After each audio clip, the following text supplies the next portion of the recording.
Allô tout le monde, c'est Amélie, la chaîne Design et Diamant. J'espère que vous allez bien. Aujourd'hui, je vous parle de mes deux prochains défis que je vais faire pour les prochains mois.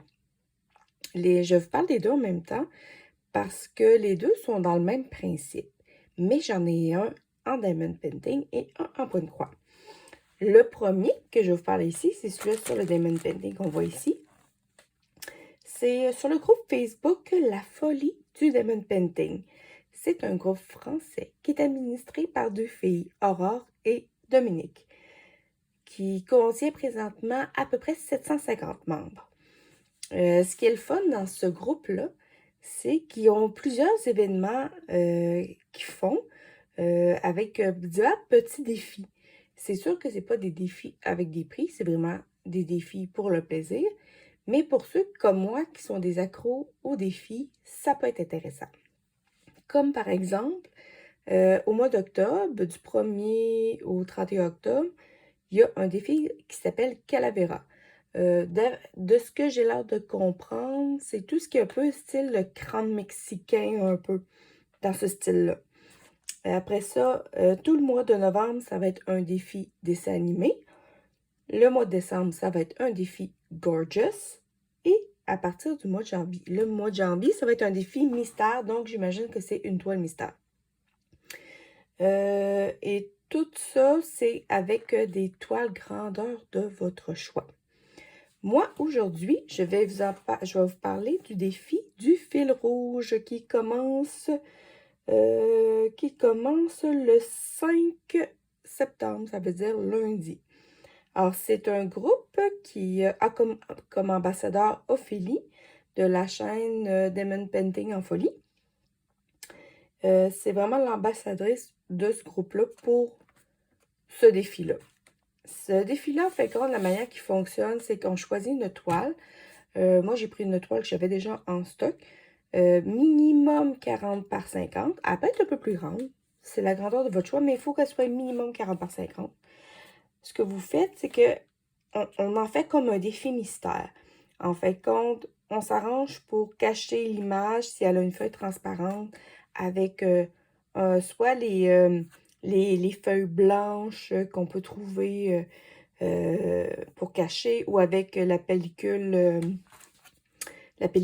à cuisson, finalement le papier parchemin. Et vous faites 12 cases que vous allez numéroter un peu dans le sens que vous voulez, parce que ce qu'on veut, c'est vraiment garder la toile le plus longtemps mystérieuse. Moi, je vous montre, je ne vous retournerai pas ma toile. Parce que même si j'ai mis un papier parchemin, on voit quand même c'est quoi. Alors, quand je vais faire mes photos, il va falloir que je m'arrange pour essayer de camoufler. J'en ai des feuilles blanches, là, je vais essayer de camoufler pour pas que ça soit trop apparent. Et vous allez pouvoir voir mes avancées. Alors, tous les dimanches, il va y avoir un chiffre qui va être annoncé de la case qui va être à faire. Alors, ça va être vraiment du hasard total. Ça va vraiment être agréable. Alors, comme je vous dis, le concours commence le 5 septembre et il finit le 27 novembre. Alors, c'est vraiment pour 12 semaines, une case par semaine. J'ai-tu oublié de dire quelque chose? Je pense pas. Alors, je ne peux pas vous montrer ma toile, mais je vais quand même vous montrer mes diamants. Peut-être que ça va vous donner une idée, mais d'après moi, ça me surprendrait. Alors, dans les kits, il y a un toolkit de base ici, vraiment standard. Et j'ai mes diamants qui sont ici. Alors, je vais vous les sortir pour vous les montrer. C'est des diamants carrés.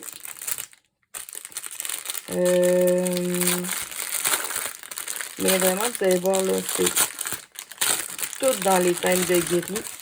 J'ai pas de couleur. C'est vraiment des teintes très ordinaires. Je vais essayer de vous mettre. On va essayer plus de lumière un peu. Alors, c'est du gris, du noir, encore du gris, toujours du gris. On reste dans le gris. J'espère pas me tanner du gris. J'adore le gris. J'espère pas me tanner. Parce que c'est toujours gris. Même si ici, on a un petit rouge perdu, là.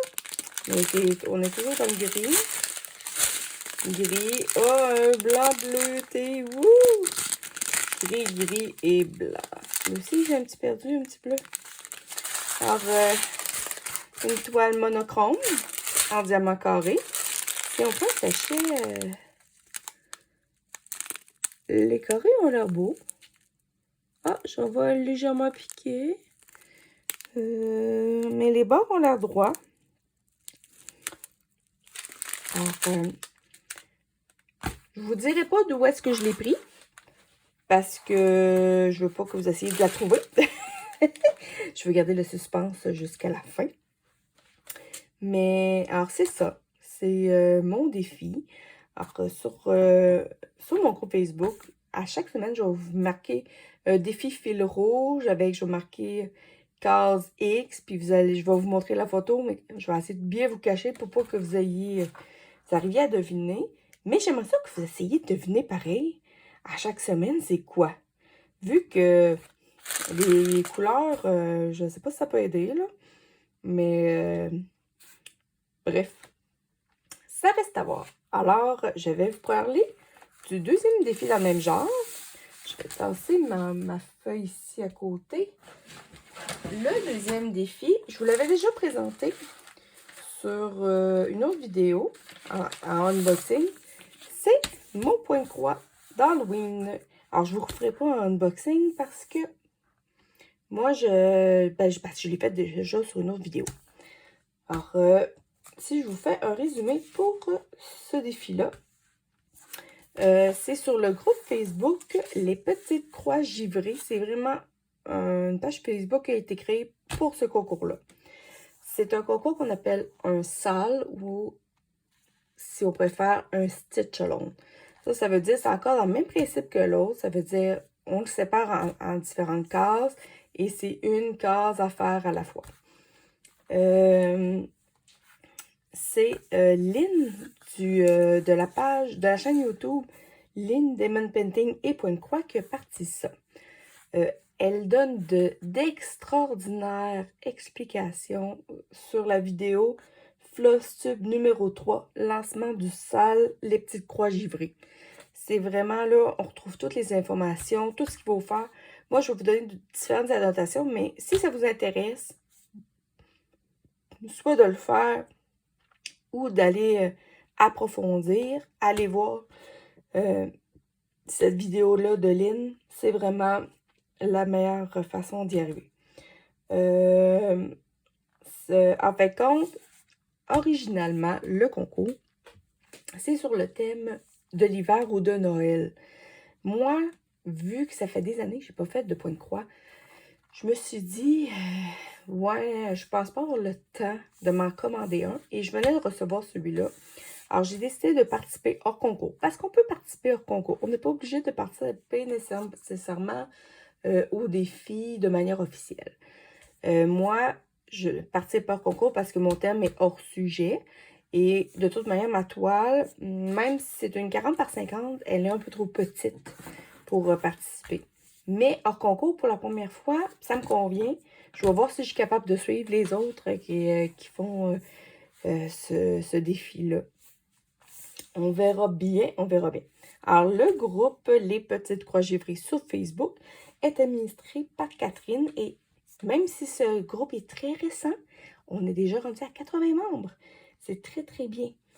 Alors, le concours commence le 3 septembre et finit le 14 janvier. Alors, on sépare en fait le même principe que l'autre. On va séparer en 16 cases, pas 12. Celui-là, c'est 16. Et là, Lynn, une fois par semaine, je pense que c'est le dimanche. Je pense que c'est le dimanche, elle va dire, OK, eux autres, c'est vraiment, par exemple, à noter 1, 2, 3, 4, 5, 6, 7, 8, 9, 10, 11, 12, 13, 14, 15, 16. Elle va dire, supposons, OK, aujourd'hui, vous allez me faire la case numéro 5. Alors, 1, 2, 3, 4, 5. Alors, je vais faire juste uniquement la case numéro 5. Après ça, la semaine d'après, elle pourrait dire, ben là, vous faites la case numéro 14. Alors là, ça va être juste le petit bout ici. Et puis, vu que le point de croix, pour ceux qui n'en ont jamais fait, c'est un petit peu plus long que le Diamond Painting. même si elle nous annonce une case toutes les semaines, on a 3 semaines pour réussir à faire la case. Alors, pour ceux qui ont moins de temps, ça donne quand même une chance. Ceux qui participent vraiment au concours, il y a des prix à gagner si vous réussissez à faire les cases vraiment en temps. Il y a des petits prix à gagner. Alors, ça, c'est intéressant. Moi, je participe au concours, hein, c'est sûr que je ne suis pas éligible. Mais, comme je vous dis, moi, ça ne me dérange pas parce que c'est vraiment un retour au point de croix pour moi. Mais encore là, je vais vous faire des publications sur ma page Facebook où je vais pouvoir vous dire, voici, j'ai fait la case telle de mon défi du Stitch Along. Regardez où est-ce que j'en suis rendue. Mais là, vous voyez la toile. Alors là, vous savez quoi ça a l'air. Alors, quand vous allez la faire, je vais peut-être garder cette image-là, puis mettre mon carré à côté sur une autre photo pour que vous puissiez voir où est-ce que je suis rendue. Pour vous montrer aussi de quoi ça a l'air, la version imprimée versus la version en point de croix. Je pense que c'est pas mal ça que j'avais à vous dire. Ah oui, je vais vous montrer ma technique à moi pour serrer les fils pour mon défi. Parce que moi, je fais pas ça comme tout le monde. Moi, j'aime pas ça comme tout le monde. Alors, c'est dans ma boîte ici. Tout le monde met ça sur soit garde les cartonnettes puis garde les fils après, ou vont s'acheter des cartonnettes des cartonnettes en plastique, puis là, ils mettent leurs fils. Moi, j'aime pas ça. Mais les fils s'en mêlent, ça m'énerve. Alors moi, voici ma technique à moi. Si j'arrive à ouvrir la boîte. Voilà. Alors moi, ce que je fais, c'est que chaque couleur, chaque fil est sur un dévideur en... Oups, je vais vous mettre en caméra, ça va être plus facile. Est sur un dévideur en plastique. J'ai inséré le numéro de la couleur dessus. Et chaque couleur a sa propre aiguille. Alors, quand moi, je viens pour faire, supposons, Diamond Painting, puis j'ai besoin de la couleur numéro 5, ben, je fais juste, prendre mon aiguille est déjà enfilée. Je n'ai pas à me casser la tête à enfiler à chaque fois. Alors, j'ai vraiment une aiguille par dévideur. Alors, c'est plus facile pour moi, comme c'est ici. Alors, j'ai toutes mes couleurs. C'est sûr que il va peut-être falloir que je fouille. Mais bon, c'est peut-être juste à trouver une manière de rendre ça plus accessible. Puis, j'ai toujours aussi dans ma boîte un ciseau, ce qui est toujours important. Moi, j'utilise pas d'enfileur. Moi, j'enfile mes aiguilles moi-même. C'est sûr que moi, j'ai étudié en couture. C'est sûr que je suis peut-être un peu plus habituée à enfiler mes aiguilles. Mais à 3 fils, je vais vous dire là, que ça a été... ça n'a pas été facile d'enfiler des fois selon la grosseur du chat. Alors, c'est pas mal ça pour mes défis. Si vous n'avez pas vu la vidéo précédente, je vous présente les deux défis que je fais avec la même toile. Allez voir ça. Et si vous avez des commentaires, gênez-vous pas. J'adore recevoir des commentaires. Je réponds tout le temps quand on m'envoie un commentaire. Mettez des pouces, ça va aider ma chaîne pour avoir peut-être la chance éventuellement d'avoir des partenariats et vous présenter des produits exclusifs de compagnie. Et gênez-vous pas aussi de vous abonner à ma chaîne Facebook pour voir mes avancées. Alors, sur ce, je vous dis au revoir et on se revoit bientôt. Salut!